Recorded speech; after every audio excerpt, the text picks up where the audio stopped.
Yeah, hi there. Thanks for joining the Tellabs seminar today. My name is Tom Parisi. I lead our federal sales organization. I've been with the company for over 20 years. I'm excited to talk to you today about the upgrade path for older installs and the migration to 10 gigabit PON and FlexSym. So really excited to talk about all the new stuff that we have to offer. So I'll cover what's new, FlexSym, and 10 gig, talk about the migration path. So, what's new? The FlexSym platform is all about 10 gig, and that all starts with our new PON card called the OIU8 module. So it has improved performance, adds 10 gigabit, goes from GPON, which was 2.4 gig, and adds 10 gig. You can implement GPON and 10 gig simultaneously on the card, and you can choose that by port, right? So we've doubled the amount of ports per PON card. We've increased the bandwidth by 4 times. And we also support 4 times the amount of Ethernet ports per PON. So what does that mean? That means that we can go from 128 users per PON to 512. More specifically, we can add more ONTs per PON port. So you'll see later in the talk, we support now 48 port ONTs. You can theoretically support up to 10 of those per PON. So really exciting.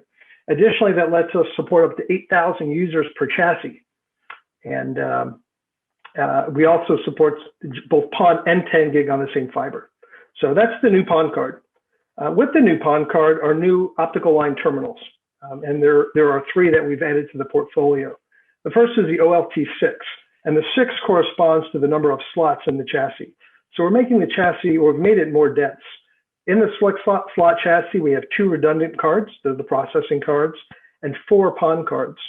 So that really is our new go-to chassis for medium and large deployments. The OLT1, the one standing for single rack unit, that's a 1-slot card. And that basically has the new PON card embedded in it, right? So 8 ports on that card. That chassis on its own can support up to 4,000 users. So really dense, but given the size, the application is great for small buildings where redundancy on the switch cards are not required.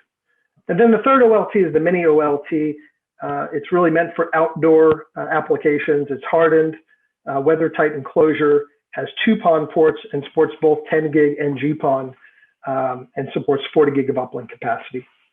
So those are the PON cards, the OLTs, and next I'll talk about the ONTs. So we've introduced some new 10 gig ONTs. First, I'll talk about the deep fiber ones, right? So when you're deploying fiber deeper in the network. And then I'll talk about our closet-based ONTs that look more like a traditional environment. So the deep fiber ONTs, the ONT 205, right? So this can displace our 709 GPs and some of the legacy GPON ONTs. It has 5 ports. 4 of them support 1 gig Ethernet, and 1 of them supports multi-rate. The multi-rate supports 2.5, 5, and even 10 gig. So this really can support now high bandwidth applications that may require that kind of bandwidth to the desk, or could also support WAPs and cameras. I'm really excited about the ONT 202. It's very similar to the 205, but has a smaller form factor. It has 2 multi-rate ports, one that goes up to 10 gig and one supports up to 2.5. This is ideal for wireless AP applications, right? Deploy 15 miles to your AP. And then the ONT provides 60 watts of power to your AP or to a camera. What's also exciting about the 202 is that if you don't have fiber all the way to your AP and maybe you still have copper, you can deploy the 202 in a rack mount configuration. So I'll talk a little bit about that. It can be rack mounted. It can be deployed 1 ONT at a time in the rack mount. And in the rack mount is an embedded splitter along with remote power to power the ONTs in the rack mount, right? So why would you do this? Well, we believe it's a lower cost than the alternative of putting in a larger switch with lots of ports, right? The pricing better matches the port count based on how many APs you may serve for a closet, right? So if you're only deploying 6 APs in a closet, you wouldn't need to deploy a 24, 48 port switch. You could cost effectively put in the right number of ONTs to match your wireless AP application. Additionally, by deploying the 202, we believe that you're future-proofing yourself because you can move the AP further into the network or towards the AP over time as you potentially deploy fiber. Right. So those are the deep fiber ONTs. Next, I'd like to talk to you about our new closet-based or telecommunications room-based ONT. This also has a 10 gig uplink into it.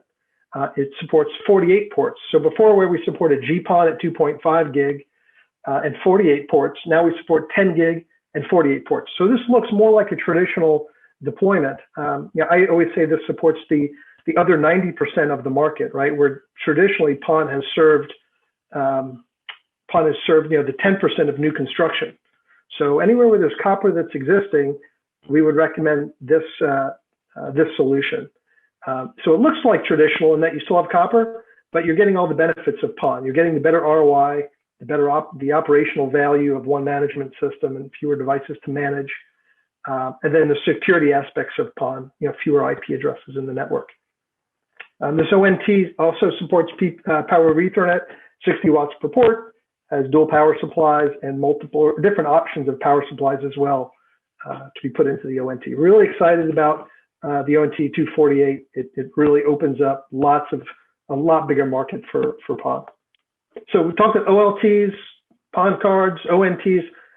Something else that's new in the FlexSym platform is the ability to support single mode to multi-mode. So we've introduced a new modal adapter that really plugs in on the drop side of the splitter. It supports OM1 and OM3 multi-mode fiber cable and supports up to 550 meters using OM1 cabling. So where single mode fiber can support up to 15 miles, multi-mode we can support up to 550 meters, which really is the standard for multi-mode.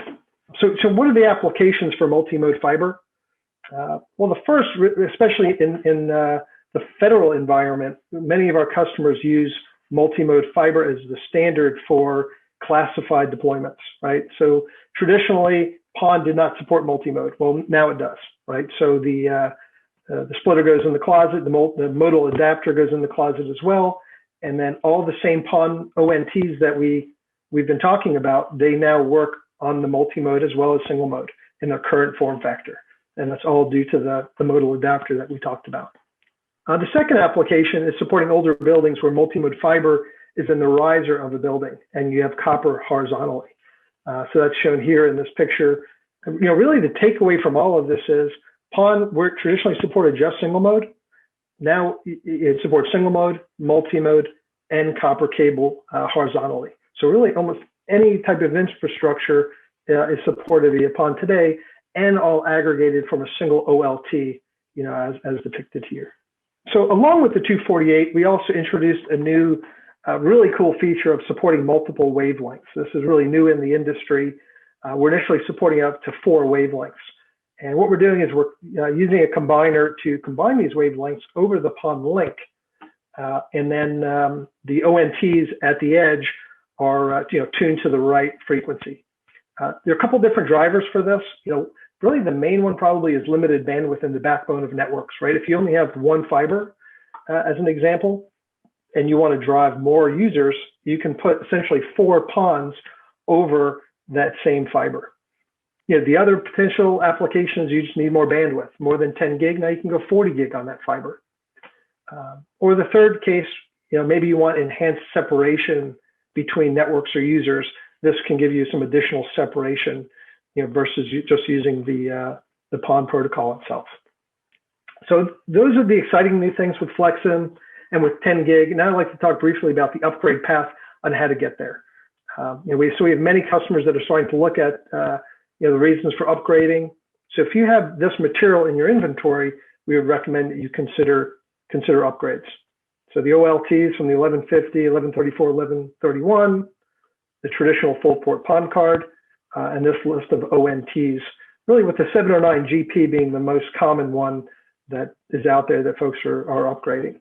So, looking at the upgrade path a little bit more specifically, looking at the deep fiber ONTs, right, the 709 GP, we'd recommend looking at the 140C or 140W for GPON, or if you want to go to 10 gig, look at the ONT 205 or the 202.